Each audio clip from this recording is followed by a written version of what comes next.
Hello साथीहरू, मेरो हालत चाहिँ यस्तो छ है। आज म चाहिँ एकदमै पीडित घरबेटी हो। हेर्नु न साथीहरू, आज मेरो दिनभरि यसरी टोयलेट घोटेरै बित्यो है। सबै घोटेँ कि मैले। अब त्यो स्प्रे सबै उडाइसकेर रहेछ। यस्तो फोहोर थियो, मानव कि उनीहरू बस्यादेखि नै सफा गरेको छैन जस्तो लाग्यो कि मलाई। यिनीहरू पनि जसो घोटेँ मैले है। ओ माई गड, यो रुममा बस्दाखेरि मैले सुरुमा पनि मजाले नयाँ बनाएर देखाएँ कि तिनीहरूले नयाँ थियो एकदम मेरो। हेर्नु साथीहरू है, म चाहिँ के भन्न चाहन्छु भने है, यस्तो त्यो रुममा बस्दाखेरि चाहिँ अब कसरी चिन्ने होला कि मान्छे। लाउनु साथीहरू, इमान्दार मान्छे यो हो यस्तो हो भने कसरी चिन्ने। बोलीबाट मात्रै नचिन्ने रहेछ मान्छेलाई। त्यो फर्स्टमा कसरी चिन्ने हो। म त दिक्क भएँ है साथीहरू। ल यो सबै फोहोर नै थियो, यत्तिकै थियो। हेर्नु अब यो नयाँ थियो, सबै यस्तै भइसक्यो। दिनभरि लाएर यो मैले बढारेँ। मेन त टोयलेट घोटेँ दिनभरि। यो किचन झन् यस्तो फोहोर थियो है, यस्तो फोहोर थियो। मैले जसोतसो घोटेँ आज।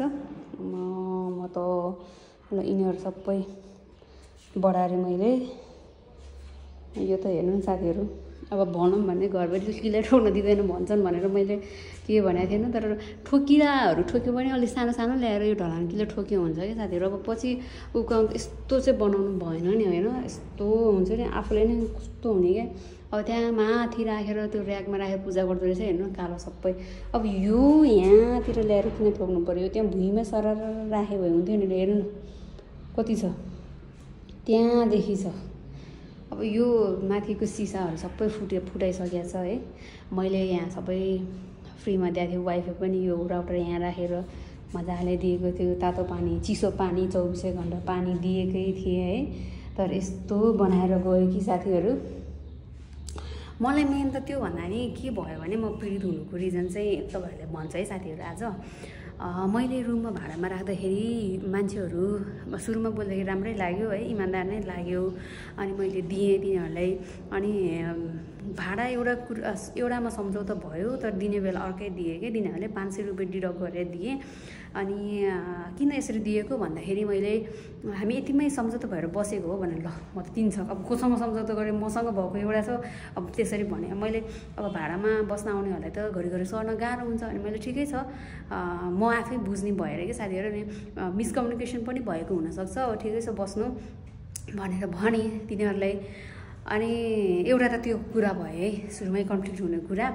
अनि त्यसपछि सेकेन्ड चाहिँ के भयो भने, उनीहरूले मलाई सुरुमा त्यो भाडामा बस्दाखेरि उनीहरूसँग त्यो घरपालुवा जनावर राखेको रहेछ, त्यो जुन राखेको भन्ने कुरा चाहिँ मलाई सुरुमा भनेन। पछि आइसकेपछि मैले देख्यो, म आफैले देखेँ कि पाल्यो त ठिक छ, आफ्नै फ्लोरमा मात्रै राखेको त ठिक छ होइन। तर के भयो भने, यता आफ्नै फ्लोरमा मात्रै राखेको हुन्थ्यो, छोड्ने क्या बिरालो रहेछ छोड्ने। मेरो भर्याङभरि दिसा पिसाब त्यही है, कौसीभरि त्यही सफा गर्दै हैरान के, सफा गर्दै हैरान। अनि बेलुका आउँछु, त्यो ढोका अगाडि भर्याङ अगाडि पिसाब गरिराख्ने यस्तो हुँदो रहेछ। बिरालोको पिसाब फेरि ओ माई गड च्याप हुने खालको के, गन्ध त्यत्तिकै। अनि बिहान उठ्यो ढोकामै त्यस्तै गरे, बेलुका अफिसबाट आउँदा पनि त्यस्तै गरेँ। ए बाबा ठिक छ, राख्यो त आफ्नो रुममा फ्लोरमा भित्र मात्रै राख्नु भनेर मैले कति भने है, तर मानेन क्या। म दिक्क भएँ।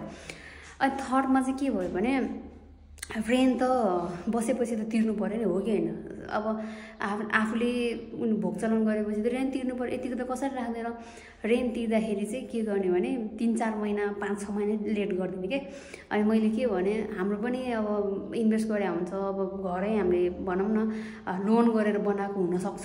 तपाईँहरूले हामीले इन्ट्रेस्ट तिर्नुपर्छ ब्याङ्कमा, टाइम टु टाइम दिनुपर्छ। तपाईँहरूले पनि आफ्नो दिनुपर्ने चिज त दिनु न, टाइममा दिनु। बरु केही समस्या पऱ्यो यो बेला चाहिँ यसरी ढिलो हुनसक्छ है भन्नु। हामी केही भन्नेवाला छैन, म केही भन्दिनँ भने मैले सम्झाएँ पनि। हेर्नु साथीहरू, केही नभन्ने कि त्यसो हुन्छ भनिदिने, त्यसपछि फेरि त्यही प्रोसेस दोहोऱ्याइरहने कि।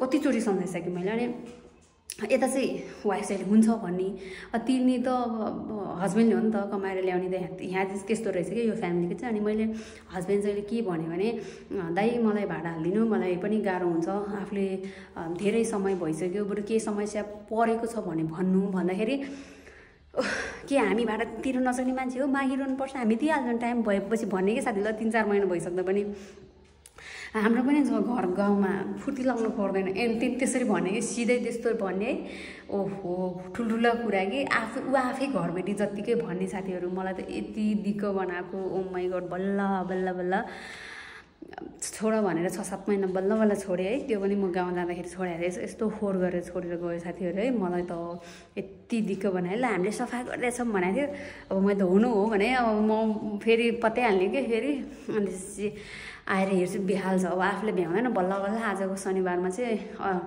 सफा गरेँ साथीहरू मैले है घोट्नुसम्म घोटेँ हात सबै यस्तो भएको छ यिनीहरू सबै घोटेर अलिअलि यस्तो बनाइदिएको छु म आफूले दिँदा पनि सफा गरिदिन्छु तर अरूले पनि यस्तो नगरिदियोस् जस्तो लाग्छ क्या अब हेर्नु यस्तो छ है दुःख लाग्छ हेर्नु कति मान्छेहरू अब पीडित के भन्छ घरमा भाडामा बस्दै पीडित भन्छन् तर आफै पीडित हुनु पर्यो साथीहरू है अनि म के भन्न चाहन्छु भने सबैजना भाडामा बस्दा पनि घरबेटीले पनि नहेपुन् होइन घरबेटीको तर्फबाट दिनुपर्ने सुविधाहरू सबैले दिउँ अनि भाडामा बस्ने मान्छे जो बस्नुहुन्छ नि उहाँहरूले पनि आफू इमान्दारका साथ बसोस् के मलाई त्यही फिल लाग्छ आफू बस्ने यार आफू बस्ने एउटा झाल पनि पुसेर बस्दैन हो म त अझ त्यो सानो सानो कुरा मैले वास्तै गरेको थिएन अब मेरो पार्किङमा छ नि यो त झन् कति उनीहरूको बाइक स्कुटी युज गरेर हुन्छ कहिले सफा गर्दैन साथीहरू कहिले मलाई त यस्तो दिक्क बनायो कि अब म केही समय आनन्दले बस्छु बिहान बेलुका म बरु आफै उफ्रिन्छु साथीहरू है मलाई यस्तो हैरान बनाएको छ है अनि त्यही हो म चाहिँ के भन्न चाहन्छु भने सबैजना इमान्दार हौँ अब सबैको इमान्दार भन्दा सबै फटा हुँदो रहेछ है सबैजना इमान्दारी होस् यति भन्न चाहन्छु साथीहरू बाई।